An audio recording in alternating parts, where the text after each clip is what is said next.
ഈ ചർച്ചയിൽ CPM-ഓ SFI-യോ ആളെ തരുന്നില്ല. CPM ആളെ തരുമെന്ന് ആദ്യം പറഞ്ഞിരുന്നെങ്കിൽ പിന്നീട് ഈ ചർച്ചയിൽ അതിഥികളെ വിടുന്നില്ല. SFIയുടെ ഒരു ആരെങ്കിലും നോക്കിയത്, പക്ഷേ അവരും ഇരിക്കാൻ തയ്യാറല്ല. എന്തു പറയും എന്ന് കരുതിയാവണം.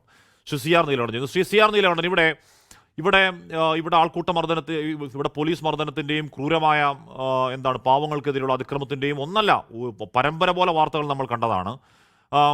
ഈ ഈ പോലീസുകാരനെ SFI പ്രവർത്തകർ മർദ്ദിച്ചതിൽ CPM-ന്റെ ഇടത് സൈബർ ഹാൻഡിലുകളൊക്കെ ആ SFI പ്രവർത്തകർക്ക് വലിയ അഭിവാദ്യം അർപ്പിക്കലും വലിയ മാസ് ഡയലോഗ് ഇട്ട് റീലിറക്കലും ഒക്കെയാണ്. ഈ പോലീസിനെതിരെയുള്ള ഒരു രോഷം, അത് SFI ആവട്ടെ, KSU ആവട്ടെ, DYFI ആവട്ടെ, യൂത്ത് കോൺഗ്രസ് ആവട്ടെ, രാഷ്ട്രീയ ഭേദമന്യേ ഉണ്ടോ? അതാണോ ആ അഭിവാദ്യം അർപ്പിക്കലിൽ സംഭവിക്കുന്നത്? ഈ വിഷയത്തെ താങ്കൾ കാണുന്നത് എങ്ങനെയാണ് CR?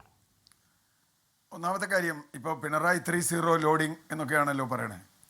ഈ ഗവൺമെൻറ്റിനെ വിലയിരുത്തുമ്പോൾ ഏറ്റവും ദയനീയമായി പരാജയപ്പെട്ട 2 വകുപ്പുകൾ, അതിൽ ഒന്നാം സ്ഥാനം മുഖ്യമന്ത്രി കൈകാര്യം ചെയ്യുന്ന ആഭ്യന്തര വകുപ്പും രണ്ടാം സ്ഥാനം ആരോഗ്യ വകുപ്പുമാണ്. ഞാൻ ഈ 2 വകുപ്പുകൾ പഠിക്കാൻ ശ്രമിച്ചിട്ടുള്ള ഒരാൾ. എന്തുകൊണ്ടാണ് ആഭ്യന്തര വകുപ്പ് പരാജയപ്പെടുന്നത്? ഇപ്പോൾ പോലീസ് മർദ്ദനങ്ങളുടെ കഥ, പോലീസ് ഇൻഎഫിഷ്യൻസിയുടെ കഥ, പോലീസും പാർട്ടിയുമായി ബന്ധമുള്ള കഥ, ഇതിന് പാർട്ടിക്കാർ വരെ തല്ലി കിട്ടിയ കഥ, അതുപോലെ വലിയ തോതിൽ ലോക്കപ്പ് മർദ്ദനങ്ങൾ, മരണങ്ങൾ, ഇതൊക്കെ നമ്മൾ കണ്ടു. പാർട്ടിക്കാരാണ് പ്രതിയെങ്കിൽ പോലീസ് അന്വേഷിക്കില്ല, പാർട്ടിക്കാരല്ല പ്രതിയെങ്കിൽ വളരെ പെട്ടെന്ന് കാര്യങ്ങൾ വരും, പെട്ടെന്ന് FIR വരും, പെട്ടെന്ന് കുറ്റപത്രം വരും, പെട്ടെന്ന് അറസ്റ്റ് വരും, ഇതൊക്കെ വരും. അപ്പോൾ പാർട്ടിസാൻ പോലീസ് എന്നൊരു പേര് പൊതുവെ കമ്മ്യൂണിസ്റ്റ് പാർട്ടി ഭരിക്കുന്നുണ്ട്. പക്ഷേ ഇപ്പോൾ അത് വളരെ വളരെ വളരെ കൂടുതലാണ്. പാർട്ടിക്ക് മാത്രമല്ല, ഒരു ക്ലിക്കിൻ്റെ കീഴിലാണ് ഇപ്പോഴത്തെ പോലീസ് എന്ന് പറഞ്ഞാൽ അതിൽ തെറ്റില്ല. പിന്നെ പോലീസിനെ തല്ലുന്നത്, ഇപ്പോൾ ഒരു സംഘർഷത്തിൻ്റെ ഭാഗമായി, ഒരു സമരത്തിൻ്റെ ഭാഗമായി പോലീസും പ്രവർത്തകരും തമ്മിൽ സംഘർഷമുണ്ടാവാം. അത് സ്വാഭാവികമാണ്. അത് ഒരു പാർട്ടിയെ ഞാൻ കുറ്റം പറയില്ല. അതിലിപ്പോൾ മാർക്സിസ്റ്റ് പാർട്ടിയും അത് ചെയ്തിട്ടുണ്ട്, CPM ചെയ്തിട്ടുണ്ട്, കോൺഗ്രസ് ചെയ്തിട്ടുണ്ട്, BJP ചെയ്തിട്ടുണ്ട്. ചിലപ്പോൾ പോലീസ് അടിക്കും, പോലീസിനെ തിരിച്ചടിക്കും, ഇത് സ്വാഭാവികം. പക്ഷേ ഇവിടെ സംഭവിച്ചത് അതല്ല. ഇവിടെ സംഭവിച്ചത് വളരെ വിചിത്രമായൊരു കാര്യമാണ്. ഒന്ന്, പോലീസിനെ കുറേ കുട്ടികൾ ആക്രമിക്കുന്നു. പോലീസിനെ ആക്രമിച്ചത് അത് അവരുടെ സ്വാഭാവികം. ചിലപ്പോൾ വേറെ പാർട്ടി ഇല്ലാത്തവരും ആക്രമിച്ചു എന്ന് വരും, പല കാരണങ്ങൾ കൊണ്ട്. പക്ഷേ പ്രശ്നം എന്താ? അതിനോട് പോലീസ് എടുക്കുന്ന നടപടി എന്താ? അവിടെയാണ് ചോദ്യം. നമ്മൾ സാധാരണ സിനിമയിൽ മോഹൻലാലൊക്കെ പോലീസ് SP ഒക്കെ അടിക്കുന്ന നമ്മൾ കണ്ടിട്ടുണ്ട്. പക്ഷേ ഒരു കാക്കിയുടെ മേൽ കൈവച്ചാൽ പോലീസുകാർ രാഷ്ട്രീയം നോക്കാതെ അവരെ തകർക്കും. അത് വേണോ വേണ്ടോ എന്നുള്ളത് വേറെ കാര്യം. പോലീസ് അത്തരത്തിലൊരു ഒരു ഐക്യബോധം പോലീസുകാർ കണ്ടിട്ടുണ്ട്. സാധാരണ ചോദിക്കാറുണ്ടല്ലോ, നീ കാക്കിയുടെ മേൽ കൈ വെച്ചോടാ, എന്നാൽ നിനക്ക് ഞാൻ ശരിയാക്കി തരാം എന്ന് പറയുന്ന ഒരു ഡയലോഗ് നമ്മുടെ ഇതിലുണ്ട്. പക്ഷേ പ്രശ്നം അവിടെയല്ല. പ്രശ്നം ഇതിൽ പോലീസും ഭരണകൂടം എടുക്കുന്ന നടപടി. SFIക്കാരെ ആഹ്ലാദിക്കട്ടെ, DYFIക്കാരെ ആഹ്ലാദിക്കട്ടെ, അത് പക്ഷേ ഇനിയൊരു കുഴപ്പമുണ്ട്. നാളെ യൂത്ത് കോൺഗ്രസ്സുകാരോ യുവമോർച്ചക്കാരോ അല്ലെങ്കിൽ KSUക്കാരോ അല്ലെങ്കിൽ ABVPക്കാരോ നാളെ പോലീസിനെ തല്ലിയാലും ഇതേ നിലപാടിന് എടുക്കേണ്ടി വരും SFIയും DYFIയും. അതോ ഞങ്ങൾ തല്ലിയാൽ കുഴപ്പമില്ലാന്നോ, അവർ തല്ലിയാൽ കുഴപ്പമുണ്ടെന്നോ? എന്താ അതിൻ്റെ അർത്ഥം എനിക്ക് മനസ്സിലായില്ല. അപ്പോൾ ഇവിടെ ഞാൻ പോലീസിനെ കുറിച്ചാണ് പറയുന്നത്. ഇപ്പോൾ കുട്ടികളെ പോട്ടെ, ആ പോലീസുകാരൻ പോട്ടെ, അയാൾ എന്ത് ചെയ്തു, അയാൾ എന്ത് കുറ്റം ചെയ്തു, അതൊക്കെ നിൽക്കട്ടെ, അതിനൊക്കെ നിയമപരമായ നടപടിയുണ്ട്. അയാൾക്കെതിരെ, പോലീസുകാരനെതിരെ ജാമ്യമില്ലാത്ത കേസെടുക്കുകയും വഴിയിലിട്ട് തല്ലിയ പിള്ളേർക്ക് പോലീസുകാരൻ ചിലപ്പോൾ ഒരു ഡ്യൂട്ടിയുടെ ഭാഗമായിട്ടെന്നല്ലേ, അങ്ങനെയാണല്ലോ ഹഷ്മി നമ്മൾ പറയുക, ഇൻ ഗുഡ് ഫെയ്ത്ത്. പോലീസുകാർ ചെയ്യുന്നതിനെ ഗുഡ് ഫെയ്ത്ത് എന്നാണ് പറയുക. ഗുഡ് ഫെയ്ത്ത് എന്ന് പറഞ്ഞിട്ട് ഇവിടെ വെടിവയ്പ്പിനെ വരെ ന്യായീകരിച്ചിട്ടുള്ള ആളുകളുണ്ട്. ഗുഡ് ഫെയ്ത്ത്, വെടിവയ്പ്പിനെ അല്ലെങ്കിൽ പോലീസ് മർദ്ദനത്തേക്ക് ന്യായീകരിച്ചിട്ടുണ്ട്. അത് ഇവിടെ അങ്ങനെയല്ല. ഇവിടെ എന്ത് ഗുഡ് ഫെയ്ത്താണുള്ളത് SFIക്കാർക്ക്, അല്ലെങ്കിൽ അടിക്കുന്നവർക്ക് എന്ത് ഗുഡ് ഫെയ്ത്താണുള്ളത്? അപ്പോൾ തീർച്ചയായിട്ടും ഒരു പോലീസുകാരോട് ചെയ്താൽ ഇതിൻ്റെ പ്രശ്നം എന്താ? ഇതിൻ്റെ പ്രശ്നം, മറ്റൊരു പോലീസുകാരൻ നാളെ ഒരു കാര്യം ചെയ്യാൻ നോക്കൂ. പോലീസിൻ്റെ മൊറയിലിനെ കുറിച്ച് എന്തൊരു വാചകടിയായിരുന്നു മുഖ്യമന്ത്രി.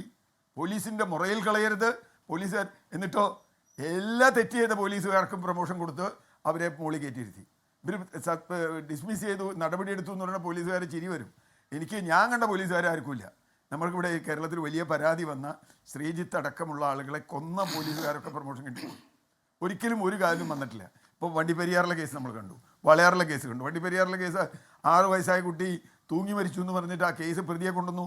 ആ പ്രതി പോട്ടെ, ആ പ്രതി അവസാനം ഒരു ചാനൽ ആ പ്രതിയെ വിളിച്ചിരുത്തി, അയാൾ 6 വയസ്സായ കുട്ടിയുടെ കാര്യത്തിൽ ഞാൻ പറയുന്നത്. അങ്ങനെ ചെയ്തിട്ടും അയാൾക്ക് പ്രൊമോഷൻ കിട്ടി. അയാളിപ്പോൾ CPI അന്നത്തെ ഉദ്യോഗസ്ഥൻ. ആ പ്രതിയെ വിളിച്ചിരുത്തി ഈ പറയുന്ന അഭിമുഖമെടുത്ത ചില ആൾക്കാരൊക്കെ നമ്മളെ മാധ്യമത്തോട് പഠിപ്പിക്കാൻ വേണ്ടി ഇറങ്ങി. പോട്ടെ, അത് വിട്ടല്ല. ഞാൻ അതാ പറഞ്ഞേ, നിങ്ങളെ പഠിപ്പിക്കാൻ വേണ്ടി വന്ന ആളുകളോട് ഞാൻ പറയുന്നത്, നിങ്ങൾ ചെയ്ത് ശരിയോ തെറ്റോ നിങ്ങൾക്ക് തീരുമാനിക്കാം, മാധ്യമത്തിന് തീരുമാനം. പക്ഷേ എന്നിട്ട് ഇവിടെ വന്ന ആ പ്രതിയെ വിളിച്ചിരുത്തി 6 വയസ്സായ കുട്ടിയെ പീഡിപ്പിച്ച് കൊന്ന കേസിലെ പ്രതിയെ വിളിച്ചിരുത്തി നമ്മൾ പറയുക അയാൾ രക്ഷപ്പെടുക.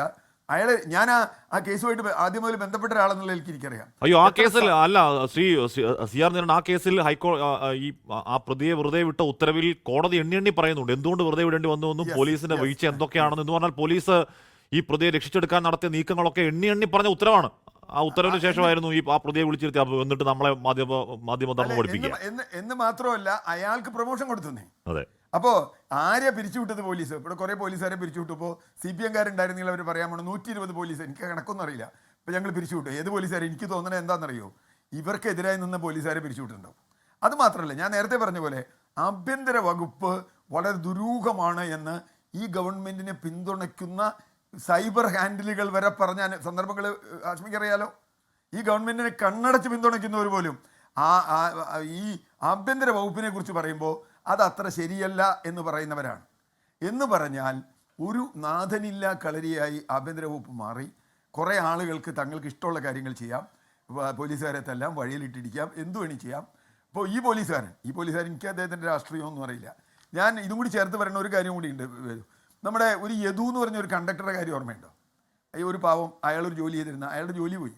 അയാൾ ചെയ്തത് തെരിയോ തെറ്റോ എന്നാൽ അയാളെ ശിക്ഷിച്ചില്ല. അയാളെ ശിക്ഷിച്ചില്ല, മറ്റവരുടെ കേസ് വെറുതെ വിട്ടു. വണ്ടിയിൽ വണ്ടി തടഞ്ഞൊരു കേസ് വെറുതെ വിട്ടു. ഞാൻ പറഞ്ഞു വന്നത്, ആരാണ് പാർട്ടി നോക്കിയാണോ നമ്മൾ നിലപാടെടുക്കുന്നത്? ഇന്നലെ വേറൊരു വിഷയം ചർച്ച ചെയ്തല്ലോ, രാഹുൽ മാങ്കൂട്ടത്തിന് സമാനമായി ഒരു സംവിധായകൻ്റെ പ്രശ്നം വന്നു. എനിക്ക് രണ്ടുപേരും തെറ്റിയെന്ന് പറയില്ല, ചെയ്തിട്ടുണ്ടാവും അല്ലെങ്കിൽ ചെയ്തിട്ടുണ്ടാവില്ല. അതുകൊണ്ട് കേസെടുത്ത രീതി നമ്മൾ കണ്ടതല്ലേ, എന്തൊരു ബഹളായിരുന്നു.